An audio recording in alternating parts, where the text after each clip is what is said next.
Mi nombre es Elena Navarro.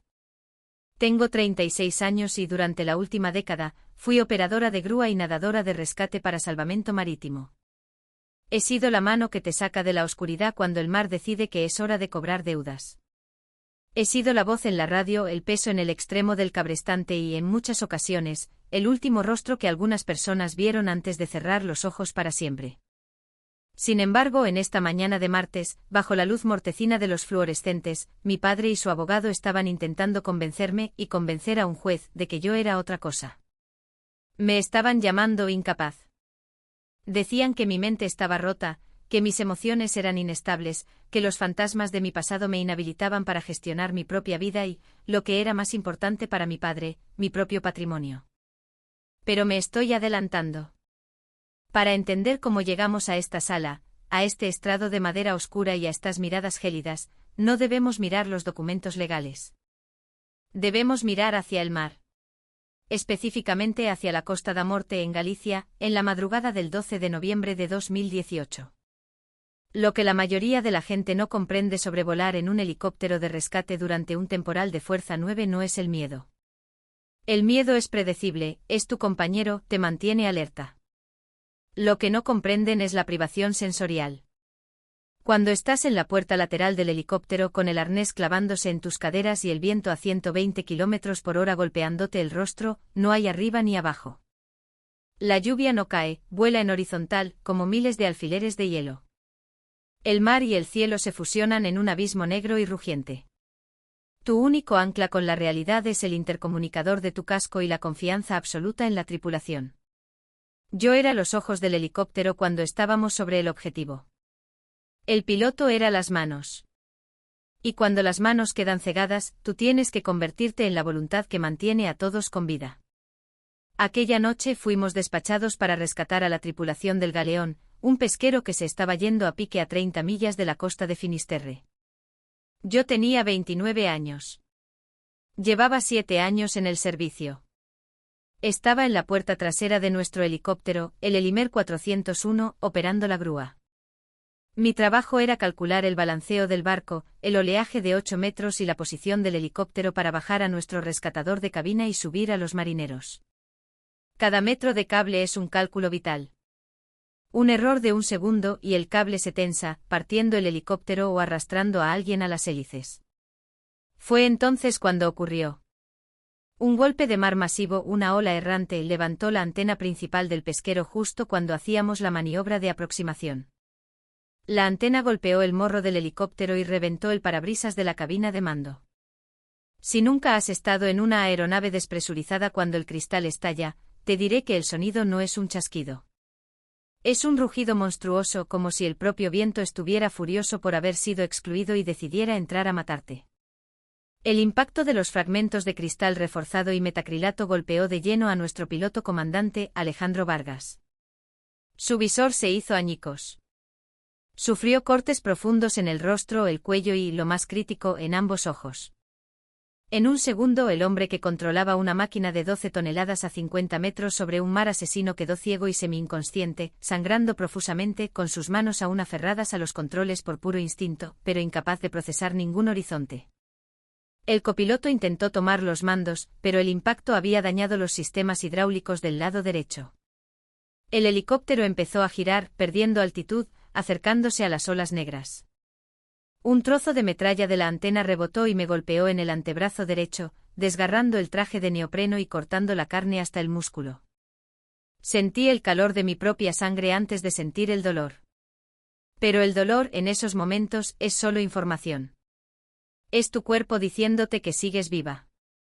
Durante 62 minutos. Ese fue el tiempo que tardamos en regresar a tierra. 62 minutos en los que me arrastré por el suelo de la cabina, ignorando la sangre que empapaba mi manga, para asomarme entre los dos asientos delanteros. El panel de instrumentos estaba destrozado, cubierto de lluvia, salitre y sangre. El sistema de navegación principal había fallado. Solo nos quedaba el radar meteorológico secundario y el altímetro de radio, cuyos números bailaban erráticamente. Me convertí en los ojos de Alejandro. A través del intercomunicador, mantuve mi voz en un tono bajo, rítmico, casi hipnótico. Las crisis no se resuelven gritando, se resuelven respirando. Le di vectores de aproximación. Le leí la altitud en incrementos de 5 pies. Le dije exactamente cuánta presión aplicar a los pedales y al cíclico porque sus terminaciones nerviosas estaban en shock. Lo mantuve despierto. Cuando sentí que su respiración se volvía superficial, le pedí que me cantara. Le pedí que me cantara la canción de cuna que le cantaba a su hijo pequeño cada noche.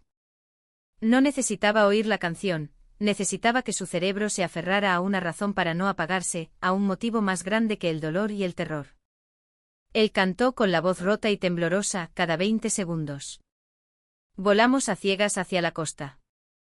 Aterrizamos de emergencia en un prado embarrado cerca del faro de Cabo Vilán, sin luces de pista, guiados solo por el instinto, la voz y la confianza.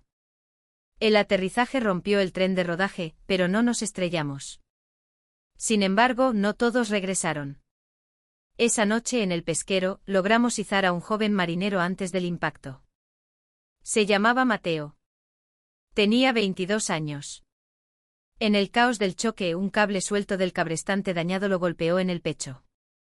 Mientras yo guiaba a Alejandro para mantener el helicóptero en el aire, mi otra mano sostenía fuertemente la mano de Mateo, que yacía en el suelo de la cabina trasera. Murió 20 minutos antes de que tocáramos tierra. Lo último que sintió fue mi mano apretando la suya, y mi voz susurrándole que no estaba solo. 2 meses después del accidente, la madre de Mateo me envió un pequeño paquete. Dentro había una brújula de madera tallada a mano, el amuleto de la suerte de su hijo. Venía con una nota escrita con caligrafía temblorosa: me dijeron que no lo soltaste. Gracias por ser su puerto seguro al final. He llevado esa brújula conmigo durante casi 8 años. Esta mañana descansaba en el fondo de mi bolso de cuero, a unos centímetros de mis zapatos, en el suelo de esta sala donde mi propio padre y su abogado le explicaban al juez que yo era una mujer inestable, rota por el trauma, e incapaz de tomar decisiones lógicas. Para entender a mi padre, Arturo Navarro, debes entender su relación con el control. Es un magnate inmobiliario y un expolítico local en Valencia. Un hombre de 68 años con un bronceado perpetuo, trajes a medida y una sonrisa diseñada para desarmar a los oponentes en las juntas de accionistas. Su despacho está lleno de trofeos de cristal, recortes de periódicos enmarcados y fotografías dándole la mano a personas que importan. Yo no aparezco en ninguna de esas fotos desde que cumplí los 18 años y le dije que no iba a estudiar Derecho, sino que me iba a alistar en salvamento marítimo. Para Arturo el éxito se mide en metros cuadrados, en cuentas de resultados y en la percepción pública. Mis años salvando vidas en el mar eran, para él, una fase rebelde que se había alargado demasiado, una excentricidad peligrosa. Cuando hablaba de mí en sus círculos de negocios, siempre usaba un tono de indulgencia calculada. Elena es un espíritu libre, ya sabes cómo es. Está pasando por una etapa de encontrarse a sí misma. Nunca quiso saber los detalles. No sabía que había volado en medio de huracanes. No sabía de los 62 minutos sobre la Costa da Morte. No sabía sobre Mateo. Solo sabía que su hija había regresado del mar con una cicatriz blanca en el antebrazo derecho, un carácter mucho más sereno y unos límites férreos que él ya no podía cruzar. Pero el verdadero conflicto, la razón por la que estábamos en los tribunales, no era el amor paternal ni la preocupación. Era un terreno. Cuando mi madre murió hace 3 años, una mujer dulce y silenciosa que pasó su vida marchitándose a la sombra de los caprichos de mi padre, me dejó en herencia exclusiva Villa Marina. Era una antigua casona frente al mar en Javea, junto con un fondo fiduciario de 350.000 euros para su mantenimiento. Mi madre sabía que ese lugar era mi refugio, el único sitio donde yo encontraba la paz, donde pintaba, donde meditaba, donde escuchaba el mar no como un enemigo, sino como un viejo amigo. Mi padre, sin embargo, veía Villa Marina como la pieza que le faltaba para su próximo megaproyecto de un resort de lujo. Llevaba 2 años intentando comprármela. 2 años en los que le dije con educación pero con absoluta firmeza, que no estaba en venta. Como Arturo Navarro no está acostumbrado a escuchar la palabra no, decidió que si yo no quería vender, era porque mi mente no funcionaba correctamente. Ese fue el origen de la demanda. Contrató a un abogado agresivo, Ricardo Montesinos, y consiguió que un psicólogo afín a sus empresas, el doctor Ernesto Solís, redactara un informe sobre mí. El doctor Solís me hizo una videollamada de 15 minutos bajo el pretexto de una evaluación rutinaria para la herencia. En base a esa llamada y a las exageraciones de mi padre, redactó un documento asegurando que yo padecía un síndrome de estrés postraumático incapacitante, comportamientos erráticos, y una fijación insana con el aislamiento y el mar, lo que me hacía inútil para gestionar bienes de alto valor. Lo que mi padre no sabía, lo que nunca se detuvo a investigar en su soberbia, es que tras el accidente de 2018, la Dirección General de la Marina Mercante había emitido una orden para condecorarme con la Cruz al Mérito Naval con distintivo rojo, el máximo honor por valentía en acto de servicio. La carta oficial fue enviada al domicilio de mi padre en Valencia, que seguía siendo mi dirección postal legal en aquel momento debido a mis constantes traslados de base. Mi padre recibió la carta. Firmó el acuse de recibo. Abrió el sobre, leyó los detalles de lo que su hija había hecho esa noche oscura. Y lo guardó en un cajón. Nunca me lo dijo. Nunca reenvió la carta. Lo enterró porque reconocer ese nivel de competencia heroica en mí habría destruido la narrativa que él había construido en su cabeza, la de una hija descarriada y emocionalmente frágil que necesitaba ser salvada y controlada por él. Y ahora, estábamos aquí. La sala del tribunal estaba en silencio, rota solo por el zumbido de la ventilación. Yo llevaba un traje sastre de color azul marino, sin maquillaje, el pelo recogido en una trenza sencilla. Mis manos, con las cicatrices finas que dejan los cables de acero y la sal, descansaban tranquilas sobre la mesa. A mi lado estaba Sofía Alcázar, mi abogada. Sofía era una mujer brillante, pausada, que entendía que la verdad no necesita gritarse para ser escuchada. En la zona del público mi padre estaba sentado en la segunda fila, con su traje impecable, fingiendo una expresión de tristeza y preocupación paternal. Ni siquiera me había mirado a los ojos al entrar. El abogado de mi padre, Ricardo Montesinos, se levantó y se ajustó la corbata. Era un hombre que ocupaba mucho espacio, de voz engolada y gestos teatrales.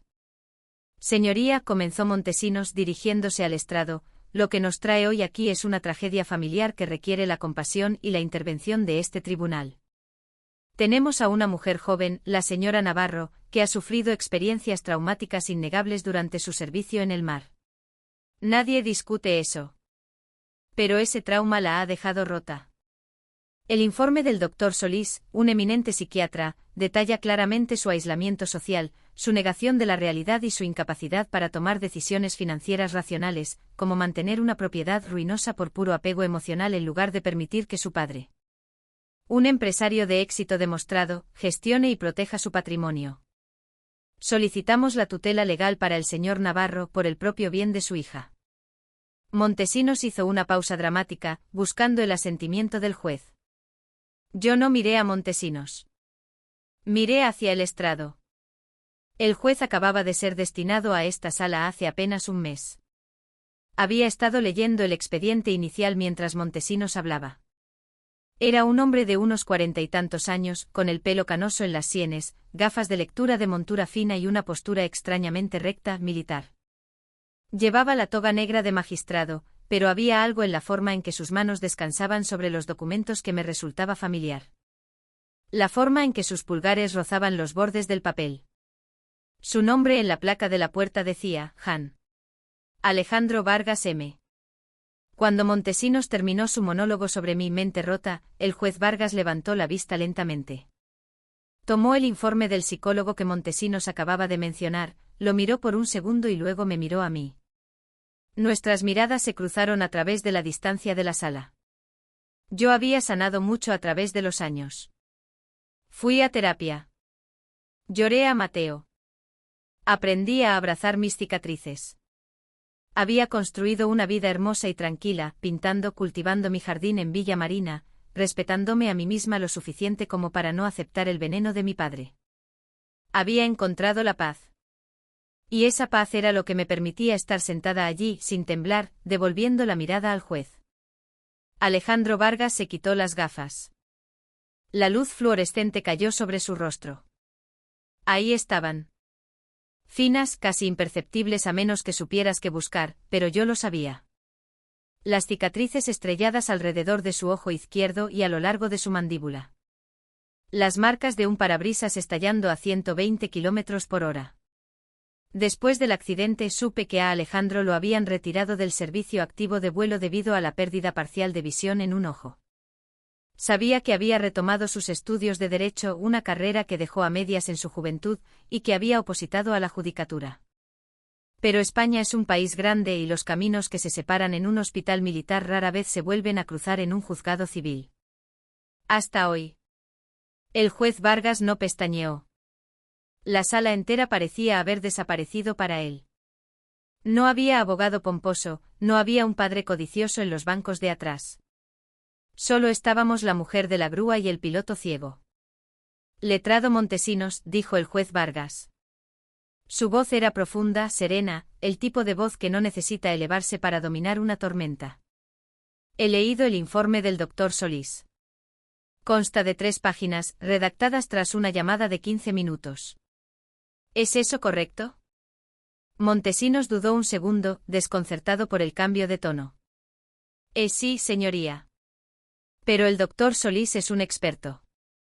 El doctor Solís, le interrumpió Vargas con una suavidad letal, describe a la demandada como alguien que se paraliza bajo presión y que es incapaz de procesar información compleja debido a su trauma. ¿Es esa la piedra angular de su petición de incapacidad? Así es, señoría. Su historial demuestra una búsqueda de situaciones extremas que han dañado irreversiblemente su psique. El juez Vargas asintió muy lentamente.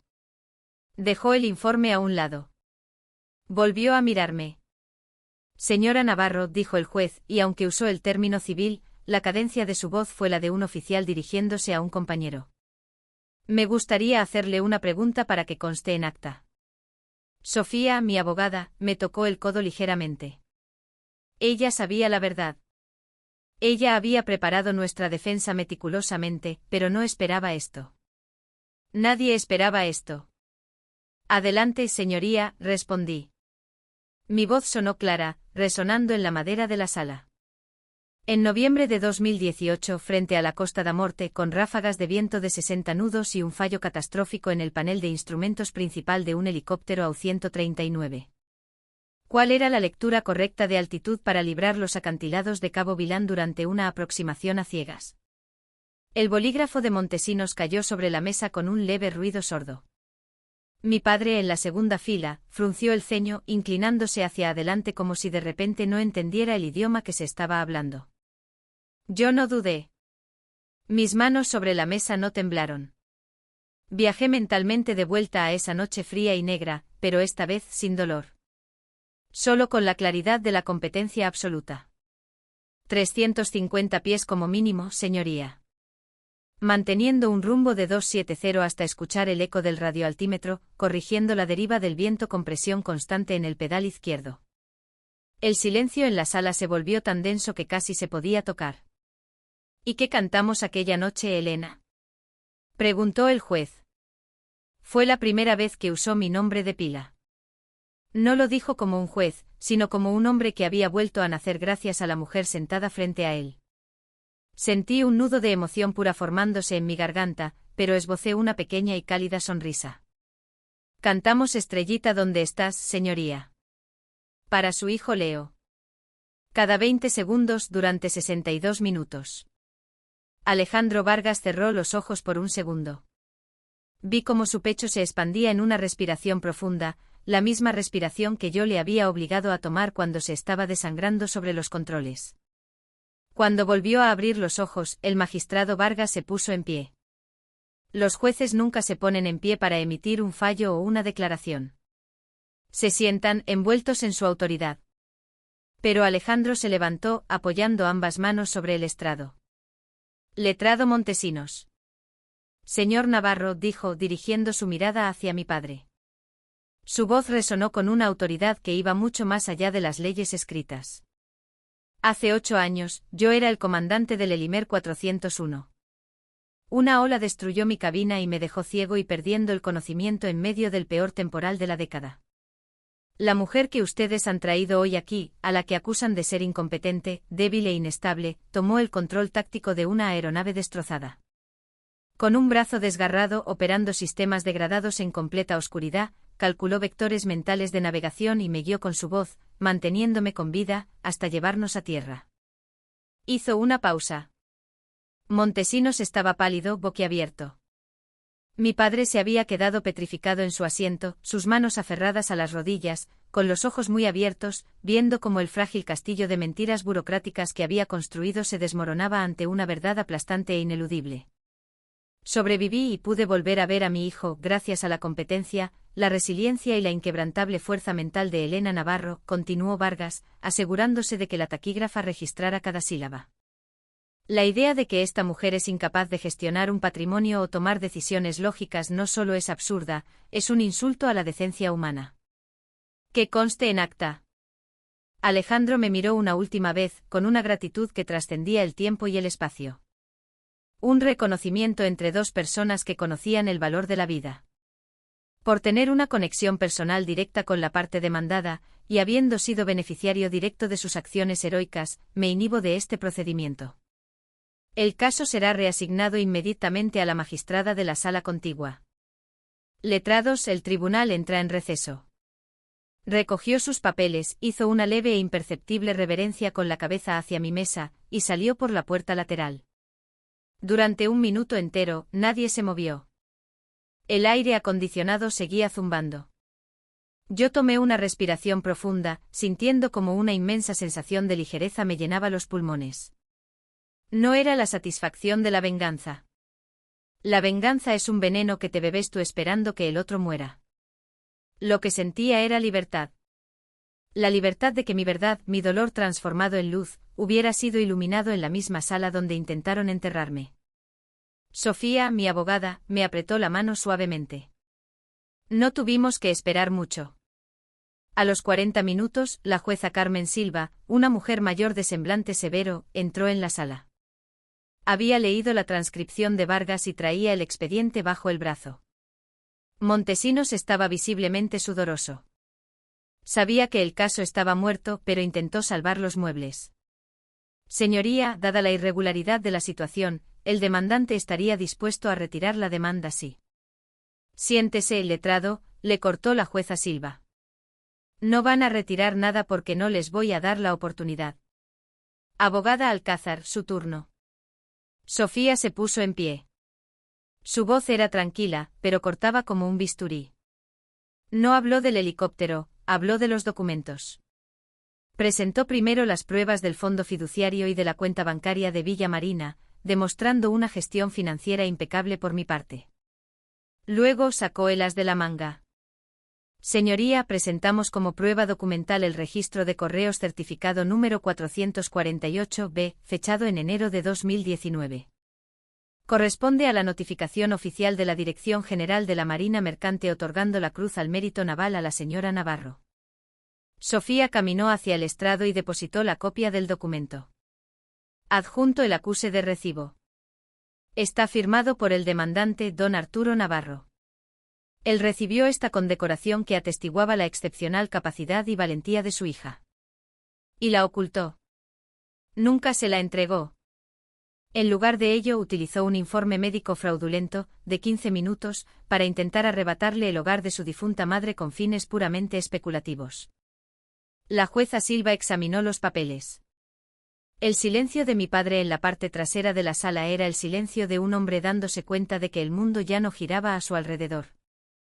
Su reputación, su imagen prístina de empresario paternalista, acababa de quedar documentada en un registro público como la de un manipulador cruel. Este tribunal, dictaminó la jueza Silva, cerrando la carpeta con un golpe seco, no encuentra ni un solo indicio de incapacidad en la señora Navarro. La demanda se desestima con costas para el demandante. Además, remito el informe del Dr. Solís al Colegio Oficial de Médicos para que se inicie una investigación por posible negligencia y falsedad documental. Caso cerrado. El golpe del mallete de madera sonó como el estallido de una cadena rompiéndose. Había terminado. Recogí mis cosas con calma. Sofía me dio un abrazo sentido, un abrazo de dos mujeres que saben lo difícil que es hacer que el mundo escuche la verdad. Me colgué el bolso del hombro y caminé por el pasillo central. Al salir del juzgado, el sol del mediodía en Valencia era deslumbrante. El aire olía a azahar y asfalto caliente, muy diferente al olor del Atlántico, pero igualmente vivo. Caminé hacia mi coche. Sabía que él vendría detrás de mí. Elena. Me detuve frente a la puerta de mi vehículo, pero no me giré de inmediato. Dejé que el sol me calentara el rostro.